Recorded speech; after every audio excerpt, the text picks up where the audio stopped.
I think we are doing ourselves a disservice, doing our children a disservice to not put up healthy boundaries. And so what we did with our kids that I'm so thankful for, it was uncomfortable. I'm not even gonna lie. As a parent, it was uncomfortable. But when they're in school and they got out of the dorm, we had them, because they did have scholarship dollars, they get it deposited. We made them pay their rents and utilities and buy their groceries instead of us. Look, if I can't call the school and find out about your grades, then I'm not paying your bills.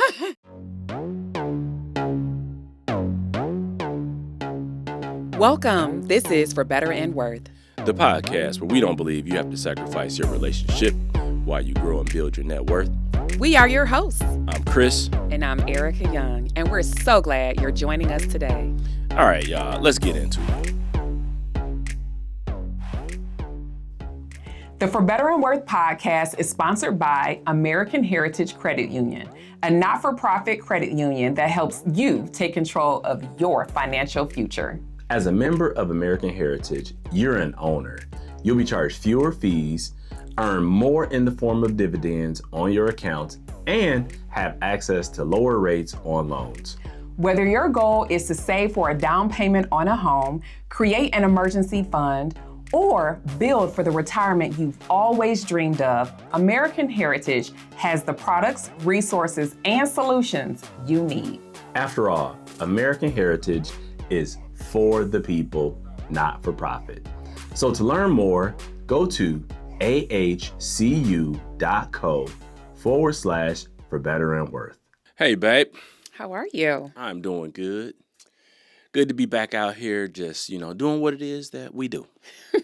Yes, indeed. So for those of you who are listening, come on over to YouTube. Check us out. Yes, we're on video. You guys asked for it. We're just trying to give the people what they want. So that's what you always say. Well, You act like there's like a million people asking for something. Well, we are just speaking it into existence. That's right. There will be millions of people. Come on, let's go. We're impacting and you're hearing us. So. Yes. So yes, come on over to YouTube because then you can actually see us. And I'm sure there's going to be moments where we won't want to be seen, but it's all good. We'll be here. It's fine. It's all part of the journey, right? Yes. And so I think we got a real interesting topic to get into today. And, I think it's going to spur some of your, some vitriol within each of us. I really hope not, but possibly. I mean, honestly, I've been wanting to talk about this for a while now. And this is our opportunity. So I'm real curious on the response that we're going to get. Look, I know when I was thinking about it, I was like, okay, yeah, I can have fun with this. So, let's see. We are going to talk about the bank of mom and dad. Woo! Yes. How your kids, your adult children are still living off of their parents, or they haven't completely flown the coop or left the nest. Yes, but they're gainfully employed and potentially living on their own and could, take care of themselves. But isn't that something that they got jobs? Right. But they're still getting money from their parents. Or some type of assistance. And it's bothersome to me. I mean... Look, well, let me say, my baby, if you out there listening, I'm not talking about you, but... Because we do have a grown child who is, in fact, gainfully employed, taking care of her household, working, and all of that. So that's awesome. But I do think that, there's a lot of folks out there who are dealing with being a bank to their children. Yeah. And so we're gonna get into it. So... when you think about like cultural things, some of these may be cultural for some people and they may follow it. But, you think about the bank of mom and dad, what is it that initially comes to mind for you? Well, I think that a lot of people feel that they're obligated, their family ties, they feel like they're obligated. And I honestly think that a lot of parents assume their children will take care of them. So I think that the reverse, that assumption is always made that, you'll take care of your parents when they need you. And to some degree, yes, like that would be great. But if my kid is, working, I don't want to have to take care of them. But and I do think certain, you know, cultures might tend to do it more often, but by and large, it doesn't even matter how much money you make. It doesn't even matter if the parents are, well making off or well to do, or if they're making the same amount that their children are making. They're still really asking. They're still asking. They're still in your pocket. Exactly. Yeah, I've always felt like, as an adult, I really didn't want to go to my parents and ask them for money. And I know when we first got married, you had a job, I had a professional job, and we moved away from our family. And so we made the decision that we were just going to figure it out. Yeah. We weren't going to call anybody. We weren't going to ask for support. We were just like, okay, we're in this to win it, and we're just going to try and make it work. And so culturally, I even felt like our parents weren't in a position. That's right. To offer aid. So if I was calling them to ask for money, they would have been like, "Look, man, you on your own. You got to figure that out. You got to figure that junk out." And I feel that same way. I didn't want to be a burden to my parents. I didn't want them to feel like I was going to come calling them when stuff got hard, because stuff got hard. I mean, we've experienced job loss, and we had a lot of debt, and there were moments when we had kids, like we couldn't figure out how to get our car repaired, and that stuff would have been moments where we would ask somebody for assistance, and we just kind of struggled through. That's the honest truth. But honestly, if I'm thinking about cultures, I'm thinking about literally non-US cultures where they are accustomed to living in community as a family, so the parents and the children and grandchildren, they all live in one residence. And that's a different type of thing when you're living in a community type of setting like that. But we're talking about, American families and the traditional structures that we're all probably accustomed to, where you either go to school, get out of high school, get a job, or you go to college and get a job, but still reaching back like, can I hold something, mom and dad? Can I get a little something? Well, and I think that the interesting thing is parents tend to see it as they don't want their kids to suffer and do without.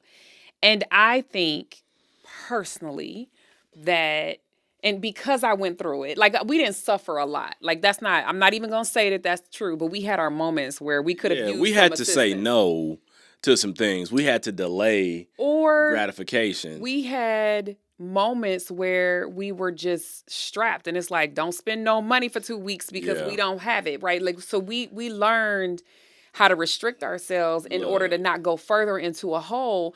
And we did that in the beginning so that we didn't go asking somebody for $200 or whatever. And even to the point where I lost a family member. We lived in Arizona, and we had a family member who passed away in Michigan, and we didn't have the cash to get last-minute plane tickets. We simply did not. And so everybody know how much those last-minute plane tickets hit for. That was going to be a lot of money, and we didn't have enough money for two of us, let alone, one of us, let alone two. Period. So, but we did get a buddy pass from somebody at our church so that we could be there, and we paid $50 a piece for that, right? We got creative though. We got creative. And when you're pressed, when your back is to the wall, you figure it out. You figure that stuff out without burdening somebody else. That's what we did, and it worked out. And so, look, you know me, I'm big on pulling from the bank of experience. And so I think about when we first got married and we had our apartment, and we were talking about like buying a couch. Yeah. And we didn't go and say, hey, mom or dad, can you loan us this money so we could buy a couch? We had our aunt make us a couple pillows. We did. And we were sitting on the floor for some months until we could afford to buy the couch. Yes. And then we ordered the couch, and we had to wait for it anyway. And so I felt like it was those times and those moments that helped grow us up to learn how to delay gratification, be willing to get what you want, but work for it and also be willing to wait if necessary versus trying to just, go and follow that instant gratification. Sure, I didn't want to sit on the floor on a pillow. Here it is, we two college educated individuals, and we coming home to our apartment. It's like, well, here's. I was like fluffing the pillow up. It was a big pillow, but fluffing the pillow up, and then got to prop a little pillow to your back, so you like get comfortable. I'm gonna just tell you, this is first world problem suffering. Okay, let's just be clear, right? Like we were in a lovely apartment in a beautiful place. We had a bed, we had running water, we had food. I know. And I'm with you because we sat on that floor and it wasn't comfortable. But we did have a table and chairs to eat. We did. And so it's interesting because my mom had given us all table and chairs. Yes, and all of the furniture we took. Right, we took the furniture that I had, and so we made it work. But the whole point is, we couldn't have called them because they ain't had the money. So it wasn't in the cards for us. Yeah. But I know there's a lot of kids out there that will call mom and dad. Or mom and dad would pitch hit and say, oh, nope, you can't be sitting on the floor. We got to get you a couch or whatever, instead of saying, hey, you guys figure it out and you wait. And I think that, I'm not being facetious. Is that the word? I don't know. Anyway, you'll tell me if that's the word. Yeah, but use it in a sentence. I'm not being facetious, but I really think it did create some character. Like, I think that we learn from that. We learn how to build our muscle of taking care of ourselves. Yeah. And that's proper context. Oh, thanks. You're good. Because you're the English major. Because sometimes I'm like, anyway, but learn a new word today, babe. Yes. So, but I feel like it developed us. It helped us to understand what it meant to take care of ourselves and what it meant to, pay for something ourselves without feeling like we always had to go to somebody else for that assistance. And so not having that support financially benefited us and developed character and helps us to appreciate when the struggle doesn't have to be there. I think in part it's also expectation.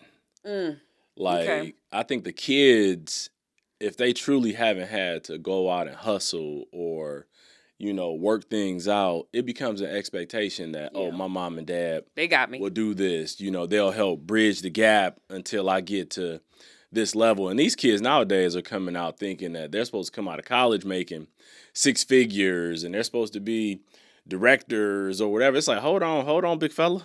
You got to pay some dues, and also work from home and work at their own pace on their own hours and all of that, which I think is wild to me. Yeah, and some of it, look, COVID has changed the game in a lot of ways because people do want more flexible work arrangements and, all those things. But still, I think there's a season to come in and pay some dues and figure out, what working in a corporate environment, or even if you decide to be self-employed, what that may look like, because there may initially be some struggle with that as you build a business, and you can't do it and have it all at once. I'm curious, do you feel like these young adults are, I'm going to use the word spoiled, and why do we feel we have to raise them this way where they, as adults, are spoiled? Look.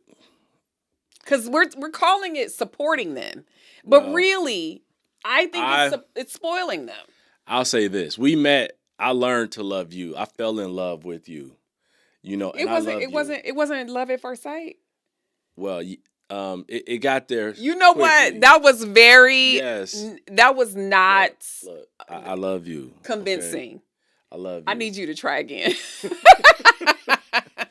The point I'm getting at is when you have kids and people who are listening or watching, you'll understand that when you had that baby, it's like instant love.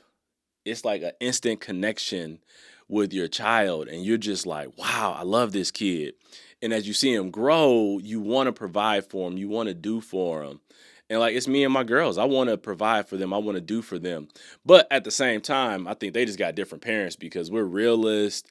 We want them to be independent women. We want them to, be good citizens. We want them to be fiscally responsible. So they got all that extra stuff from us. Right. But, I want to try and help them, and I don't want them to suffer. But at the same time, I want them to have some life lessons. Right. And I think there are fewer parents that may take our stance and position, and there may be other parents that are, going to spoil them, if that's the word that we're going to use. I want to define this because there's statistics that say that 60% of parents are actually in some way giving money, supporting their kid who is an adult.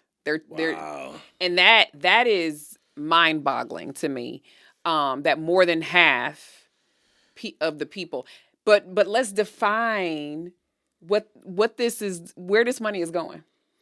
Well, because that part is also, it can be a lot. Like, we're not talking about college education. We're talking about after they have decided whether they're going to school or not, they're working, and there are needs that are being met or wants that are being met. And you as a parent have already helped them, possibly get through college, come out on the other side. But when we talk about the types of financial assistance that's being provided, we're saying it can range from covering daily expenses, contributing towards, major milestones like buying a home, purchasing a car, but also like medical bills. There's a lot of things that we can keep going down the list, adding to that parents are subsidizing rent because a lot of places in this country, rent is crazy. It's expensive. It is crazy. $1,500 for a 1-bedroom, $2,000 for a 1-bedroom, $2,500. I think Chicago's like $2,500 for a 1-bedroom apartment. And so here's my thing, because our daughter wanted to have an apartment by herself when she decided to move out. Yep. And she was sick of having roommates from college. That's right. I think she was honestly a little burned by her experiences. She had some good roommates, but it was also tiring, exhausting for a person who is not an extrovert. She's not an extrovert. So for every 2 good roommates, you got 1 bad roommate.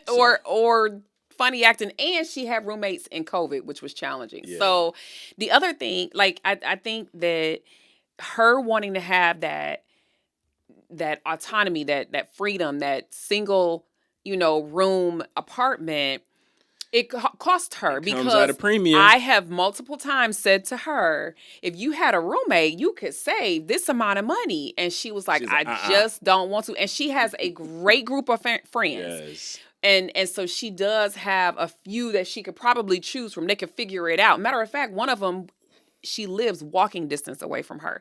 And so we had these conversations, but she just doesn't want to give up her freedom. And I get it. And she does work from home, but it's a price that's to be paid. Yeah. And I needed her to understand we are not about to come swooping in on that. Right. But I feel as though she has embraced the fact that she wants to have a solo apartment. And so she's going to pay the costs associated with that. And that's why we just help guide her and try and, be conscious of other areas when it comes to budgeting. Yeah. Because I think let's talk about a little bit about how that sort of financial support, it really impacts not only the children, but the parents, because I feel like it puts both the parents, it pushes them to their limit. Yeah, oh, absolutely. Like, if they have income and then they need to provide supplemental, $1,400, $1,500 a month to, a child, that pushes them to their limit. Absolutely. And I personally think it lets the child live beyond their means and beyond their limit, because if you have to subsidize something to that degree, more than likely you need to have your child scale back. Mm-hmm. Because if I've got to give you $1,000, $1,500 a month to make the ends meet, it's like, okay, you might need to get a second hustle, second job, or let's look at what you're spending money on, Right. because something needs to be scaled back. That's right. And I feel like when you think about the age range, right? So if we're talking adult children, these kids are at least 20 something years old. Mhm. So their parents are at least 40 something, could be 50 something years old. So they are mid-career or in the latter years of their career needing to prepare for retirement. Right. That's the scary part to me, is that you're giving money to the next generation that should be going to your own personal future so you can you're retire. Sacrificing your future, could be, potentially, for the present with your child. and they have more time. That's the whole thing, is they have more time to figure out their life. I think the real issue, one of the things you brought up that I think is really good, is that they're expanding lifestyle. They're giving them an opportunity to live beyond what they could do on their own. What Matumbo say? No, no, no, no, no.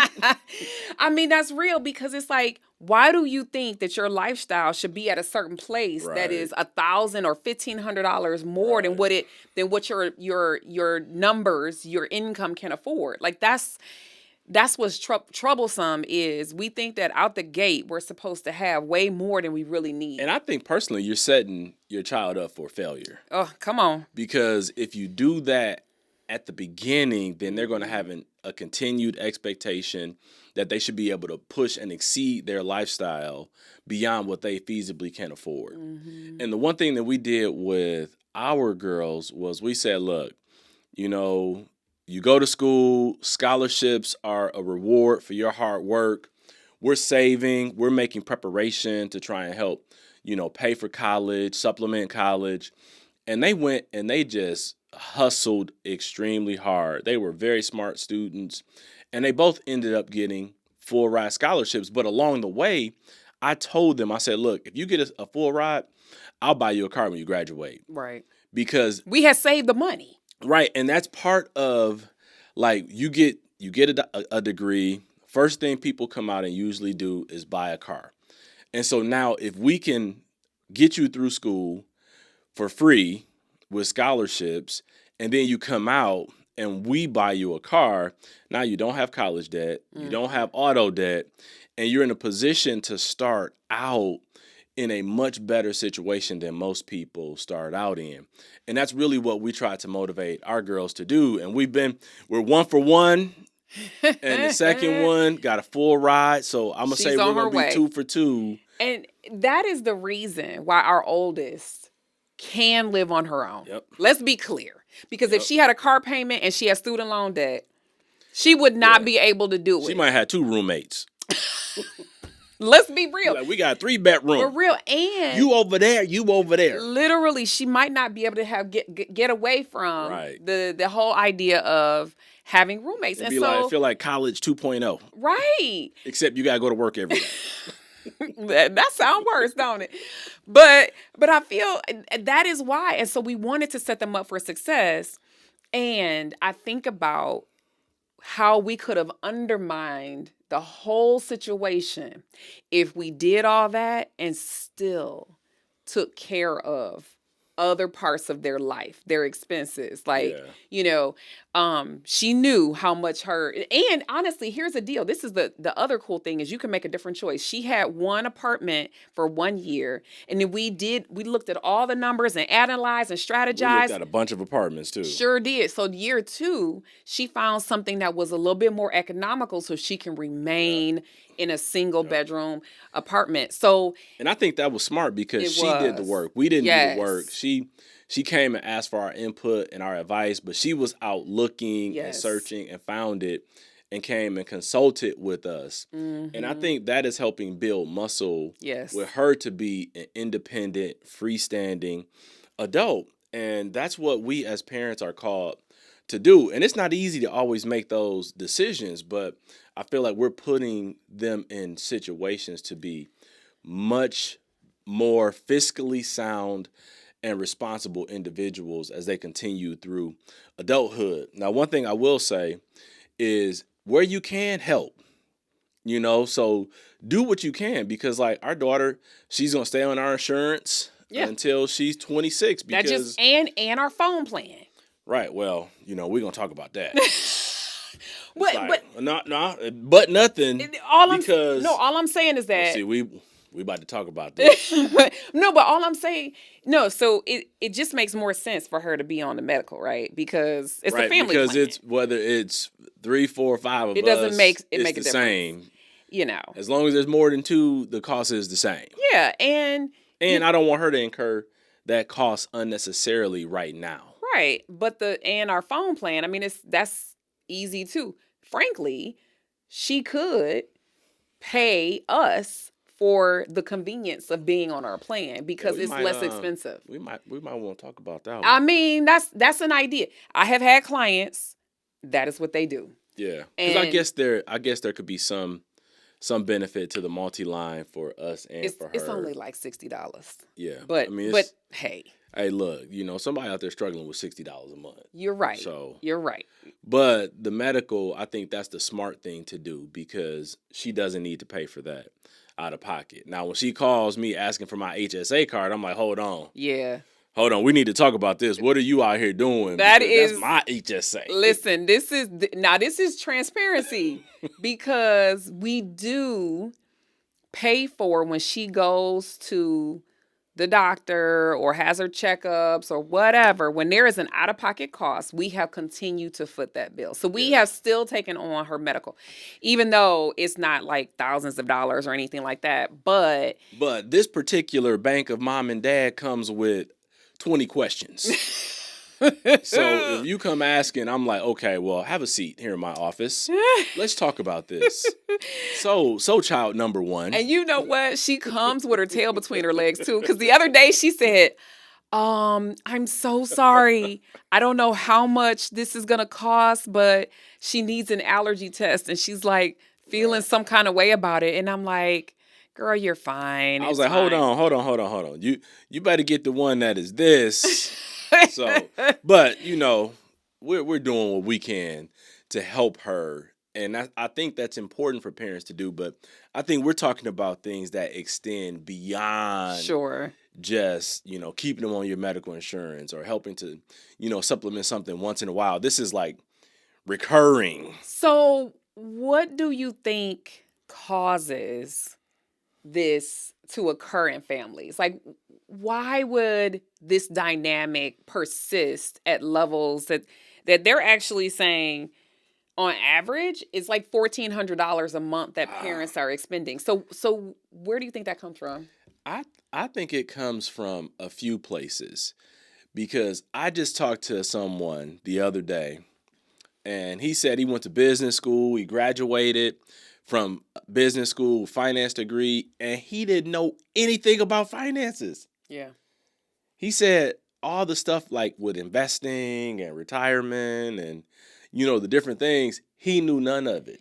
And it takes some time and some I know, but it's crazy to think that you go through college. And he went to a very good business school, came out with a finance degree, and still had a gap with his education level because he was still financially ignorant in some ways.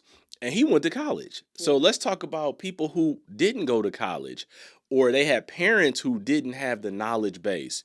Like our parents, they figured it out. They made ends meet, but we had to go and learn. Like we had to talk to accountants. We had to talk to lawyers. We had to talk to financial planners. We talked to the companies that managed our 401ks when they came and did seminars. We went to those because we wanted to increase our knowledge base. And I personally think what happens is they're coming from a place where there's a gap for the parents and there's a gap for the children because the parent can't teach the child something that they don't know. That's true. And I think that's hard. I think a lot of parents are also intimidated by that. And I think it makes them feel a certain kind of way when they don't have the knowledge base to give.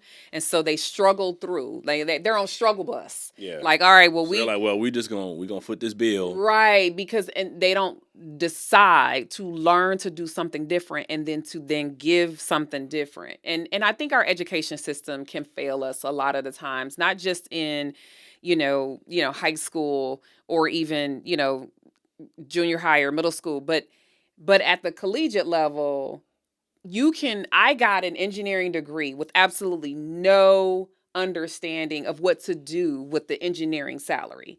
We had to, stumble forward constantly. We read books, we went to conferences, we listened to the radio. I mean, we just did everything because we were interested. Yeah. But a lot of people may not have that interest, and this is a critical part of life.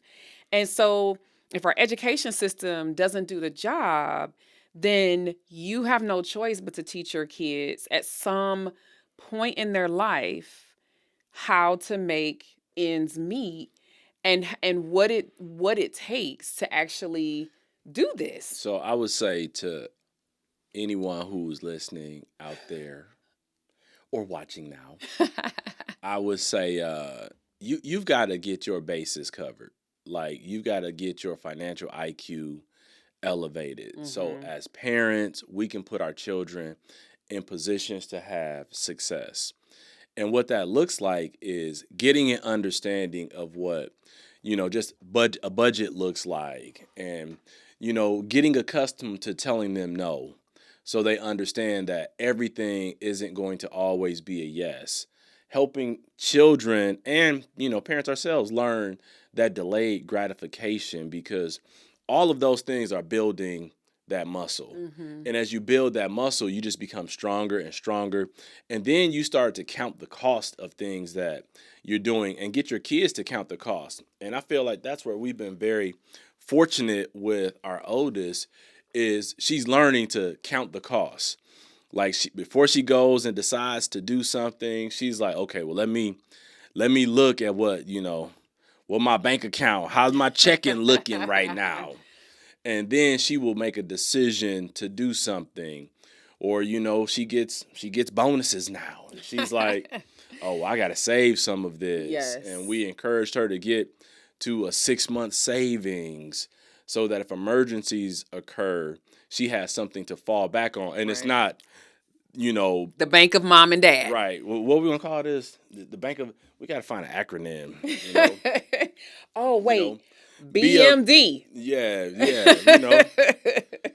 We'll come back to the bank of mom and dad. Right. And you out here living all willy-nilly. Well, and that's the other thing is, when you see your child is able to go dine out all the time, or take themselves on some type of trip, or buy all these clothes, but you got to get them money when they don't have gas money. Come on now. That's a problem. That's just as bad when somebody owes you money and you see them show up with something new. You like, well, hold on now.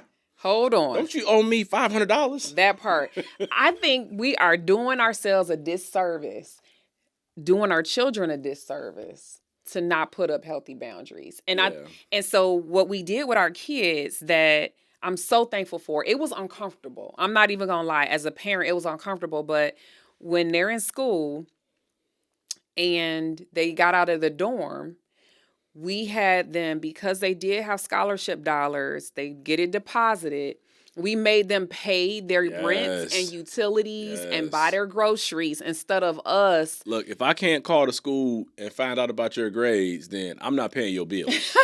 Okay, the school is treating you like an adult. It's time to be an adult. Right. And a 19-year-old, a 20-year-old, a 22-year-old can handle $1,000 per month in expenses, or whatever it is, right? It's a smaller amount of money than they will have when they graduate. Well, now, hold on. Let's be honest. Some 18, 19-year-olds, they gonna need some help, some guidance. Absolutely. It was, and this is why I said it was a struggle. It wasn't super easy for me. It took a couple months of prodding and poking and planning and, with them, because I was the one primarily with them, looking at the budget, helping them to understand the logistics and what to look for, what to do, all those things, and setting things up. And it takes a lot of patience. Yeah. But it also is not something that's overnight either. And so that was pivotal in both of them learning how to manage what it is they needed to manage for the season in college.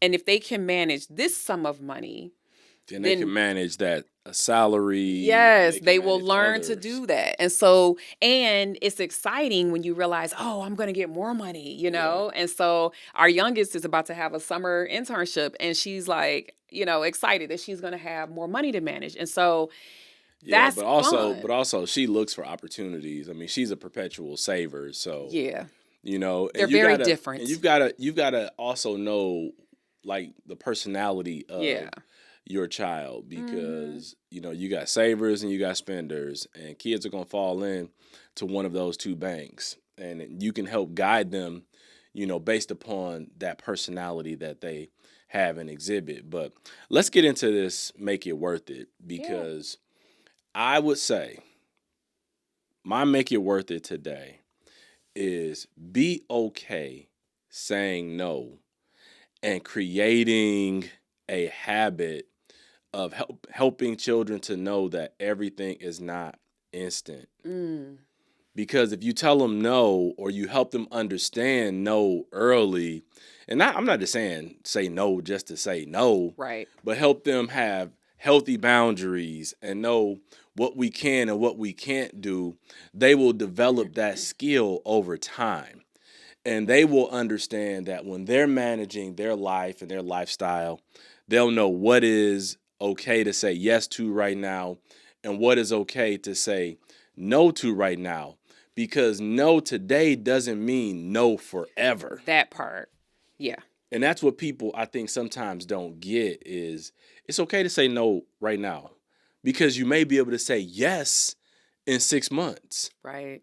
So what would be your make it worth it? Wow.